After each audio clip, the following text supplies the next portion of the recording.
আমরা যেমন মনে করি জীবনের সৌন্দর্য অনেক সময় জাঁকজমকে নয়, বরং সরলতার মধ্যেই খুঁজে পাওয়া যায়। সুইডিশ মানুষদেরও সেই একই ভাবনা, কিন্তু সেই ভাবনাটা প্রতিফলিত হয় একটা সুন্দর নিয়মের মাধ্যম দিয়ে। আজ তাহলে আপনাদের সাথে একটি তথ্যমূলক ভিডিও শেয়ার করি। নমস্কার, আমি অরিজিতা, সুইডেন থেকে একটি ছোট্ট মিনি ব্লগ নিয়ে। সুইডিশ মানুষদের মনেও এরকম একটা ভাবনার উদ্রেক ঘটে, যেটির নাম হলো লাগোম। লাগোম কথাটার অর্থ না বেশি না কম, যতটুকু দরকার ততটুকুই। এই ভাবনাটা শুধু অর্থনীতিতে বা কাজের জগতে নয়, প্রতিদিনের জীবনযাপনেও গভীরভাবে প্রভাব ফেলে এখানকার মানুষের মনে। সুইডিশরা বিশ্বাস করে জীবনে ভারসাম্য থাকাটা অত্যন্ত জরুরি। অতিরিক্ত ভোগ নয়, আবার অতি সংযমও নয়। তাই তারা কাজের সময় ও ব্যক্তিগত জীবনের মাঝে সমান গুরুত্ব দেয়। ঘর সাজাতে অতি জাঁকজমক নয়, বরং সরল ও কার্যকর সৌন্দর্য বেছে নেয় তারা। খাওয়া দাওয়া পোশাকেও থাকে পরিমিত ছাপ।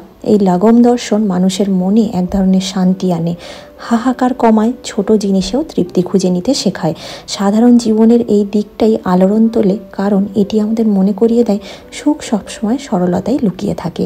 কেমন লাগলো ছোট্ট এই ভিডিওটা, ছোট্ট এই তথ্যটা? অবশ্যই কমেন্ট করে কিন্তু ব্লগের শেষে জানাতে ভুলবেন না। আমার ভিডিওগুলি ভালো লেগে থাকলে অবশ্যই লাইক, কমেন্ট, একটু শেয়ার করে সকলের মাঝে ছড়িয়ে দেবেন।